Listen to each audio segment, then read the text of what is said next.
So here are a few unorganized thoughts on kind of the thought process I went through in looking for a used Porsche 911.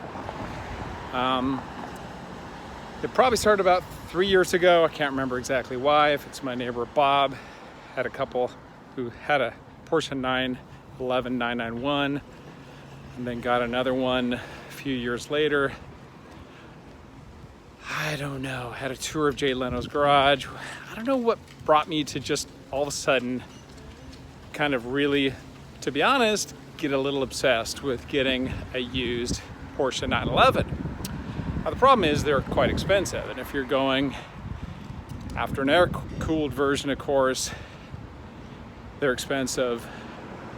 And so naturally, to save money, I came to think about Porsche 996, which for the uninitiated is, roughly the years 1999 to 2004, give or take a few months. So here's the deal. Right now it is February 2021, so this video might not apply for very long, but prices were really good on the Porsche 996. And I want to say, right, kind of March, April timeframe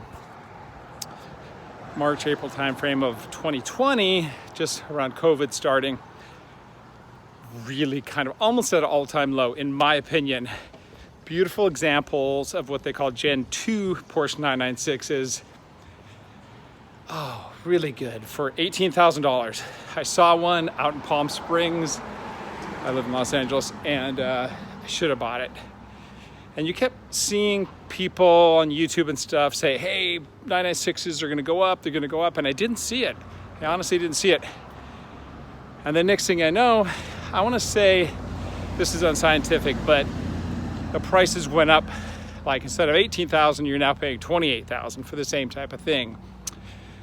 So now, once again, this is not scientific, but I started looking at the 997s, which is obviously the next generation, and they didn't seem to be going up as much.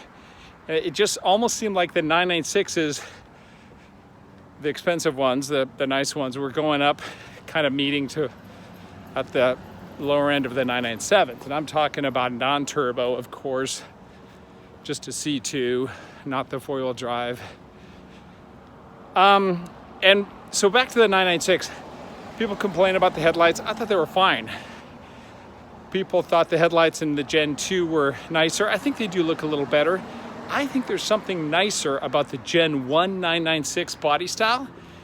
I saw a silver one out here in Burbank at a place called MDK Global. Great website. I bought 2 cars there. And it was just such a nice looking car. There's something about the body of the Gen 1 996. I think it's just a little simpler. It doesn't have those little, if you notice in the front bumper lower on the Gen 2 996s, it was like a little pinch. I don't know. There was just something about the Gen 1s I liked better. But I did prefer, I agree, I think the headlights on the Gen 2 996 do look a little better. And then you get a glove box. You get the car-colored little bumpers at the back instead of black. If it's convertible, you get the glass window instead of the plastic window. There's some nice things about the Gen 2 996, don't get me wrong. But the Gen 1 looks beautiful too. So there's just a lot of things I was fine. And the IMS bearing, here's my thing on that. Everybody's got to talk about the IMS bearing potential failure.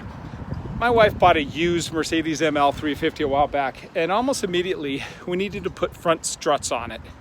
How much did that cost? Well, from an independent mechanic, I got 2 front struts for about $1,800.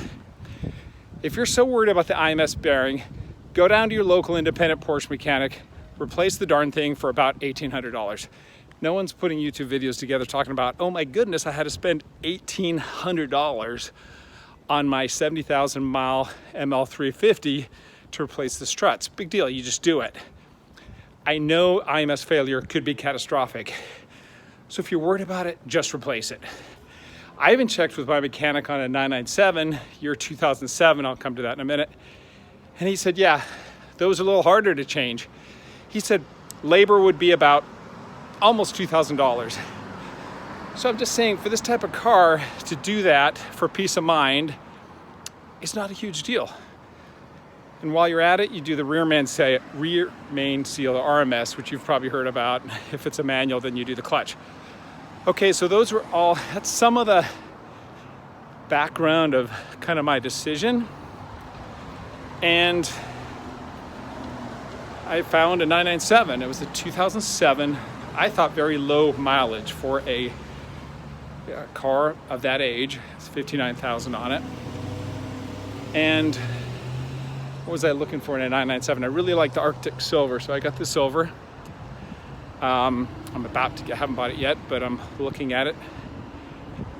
With a black interior and the S model, so so it's a C2S, two-wheel drive S model, so you get a little more horsepower, bigger brakes, the red calipers, at least on the 2007.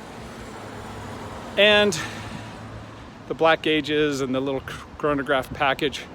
So that's kind of currently what I'm looking at, and what I think I'm gonna buy is a 2007 997 Porsche 911.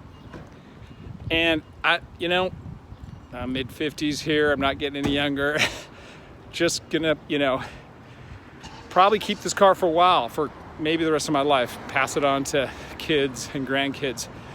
I just think it's such a neat little car. I don't honestly even know how to drive it like you should. I think I need to take some lessons.